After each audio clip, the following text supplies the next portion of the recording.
सिद्धेश्वरी ने खाना बनाने के बाद चूल्हे को बुझा दिया और दोनों घुटनों के बीच सिर रखकर शायद पैर की उंगलियां या जमीन पर चलते चींटियों चिंटियों को देखने लगी। अचानक उसे मालूम हुआ कि बहुत देर से उसे प्यास लगी है।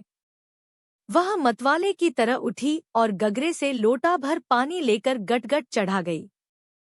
खाली पानी उसके कलेजे में लग गया और वह हाय राम कहकर वहीं जमीन पर लेट गई। आधे घंटे तक वहीं उसी तरह पड़ी रहने के बाद उसके जी में जी आया। वह बैठ गई, आंखों को मलमल कर इधर उधर देखा और फिर उसकी दृष्टि ओसारे में अद्दूटे खटोले पर सोए अपने 6 वर्षीय लड़के प्रमोद पर जम गई। लड़का नंगढंग पड़ा था। उसके गले तथा छाती की हड्डियां साफ दिखाई देती थी। उसके हाथ पैर बासी ककड़ियों की तरह सूखे तथा बेजान पड़े थे और उसका पेट हंडिया की तरह फूला हुआ था। उसका मुख खुला हुआ था और उस पर अनगिनत मक्खियां उड़ रही थी। वह उठी, बच्चे के मुंह पर अपना एक फटा गंदा ब्लाउज डाल दिया और एक आध मिनट सुन्न खड़ी रहने के बाद बाहर दरवाजे पर जाकर किवाड़ की आड़ से गली निहारने लगी। 12 बज चुके थे। धूप अत्यंत तेज थी और कभी एक दो व्यक्ति सिर पर तौलिया या गमछा रखे हुए या मजबूती से छाता ताने हुए फुर्ती के साथ लपकते हुए सामने से गुजर जाते। 10-15 मिनट तक वह उसी तरह खड़ी रही। फिर उसके चेहरे पर व्यग्रता फैल गई और उसने आसमान तथा कड़ी धूप की ओर चिंता से देखा। 1-2 क्षण बाद उसने सिर को किवाड़ से काफी आगे बढ़ाकर गली के छोर की तरफ निहारा तो उसका बड़ा लड़का रामचंद्र धीरे धीरे घर की ओर सरकता नजर आया।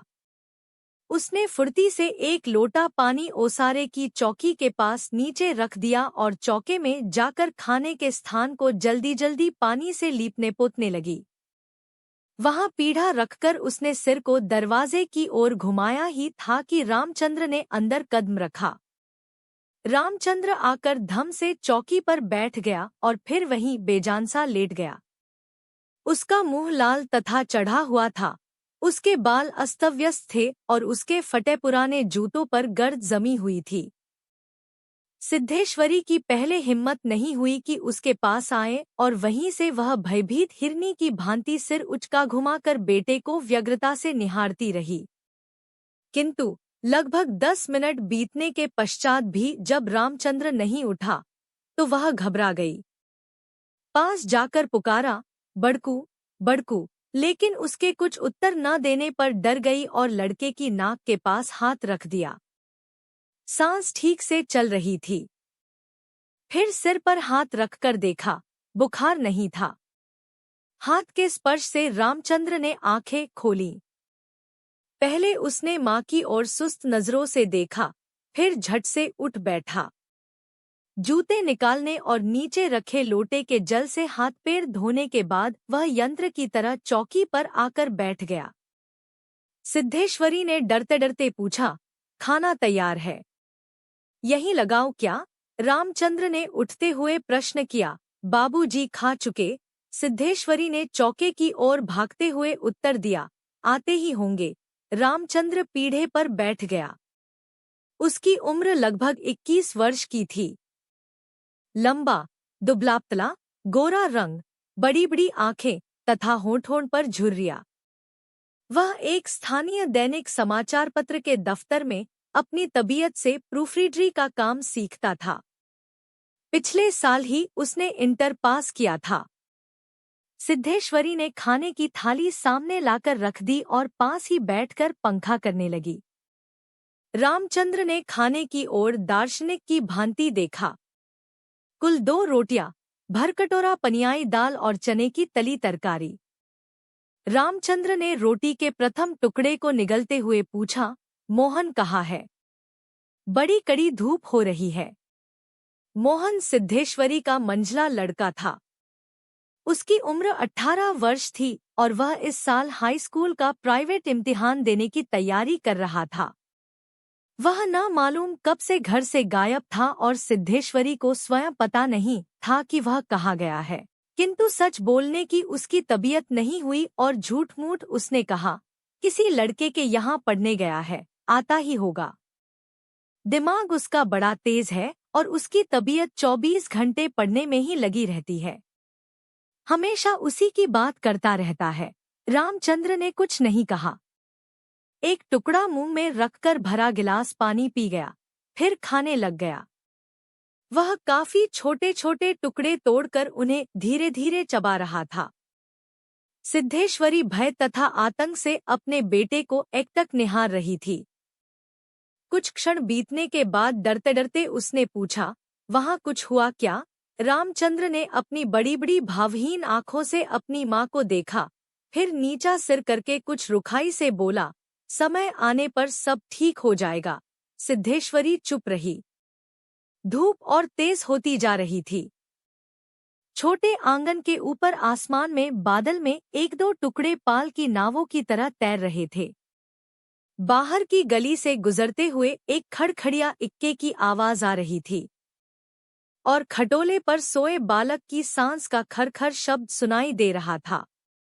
रामचंद्र ने अचानक चुप्पी को भंग करते हुए पूछा, प्रमोद खा चुका? सिद्धेश्वरी ने प्रमोद की ओर देखते हुए उदास स्वर में उत्तर दिया, हाँ, खा चुका, रोया तो नहीं था। सिद्धेश्वरी फिर झूठ बोल गई, आज तो सचमुच नहीं रोया। वह बड़ा ही होशियार हो गया है। कहता था, बड़का भैया के यहाँ जाऊंगा।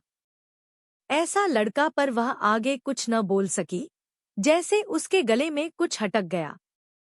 कल प्रमोद ने रेवड़ी खाने की जिद पकड़ ली थी और उसके लिए 1.5 घंटे तक रोने के बाद सोया था। रामचंद्र ने कुछ आश्चर्य के साथ अपनी मां की ओर देखा और फिर सिर नीचा करके कुछ तेजी से खाने लगा। थाली में जब रोटी का केवल एक टुकड़ा शेष रह गया तो सिद्धेश्वरी ने उठने का उपक्रम करते हुए प्रश्न किया, एक रोटी और लाती हूँ? रामचंद्र हाथ से मना करते हुए हड़बड़ाकर बोल पड़ा, नहीं नहीं, जरा भी नहीं। मेरा पेट पहले ही भर चुका है। मैं तो यह भी छोड़ने वाला हूँ। बस, अब नहीं। सिद्धेश्वरी ने जिद की। अच्छा, आधी ही सही। रामचंद्र बिगड़ उठा। अधिक खिलाकर बीमार कर डालने की तबीयत है क्या?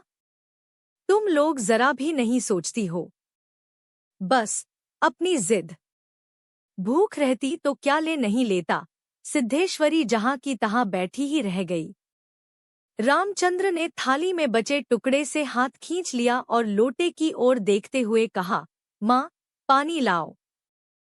सिद्धेश्वरी लोटा लेकर पानी लेने चली गई।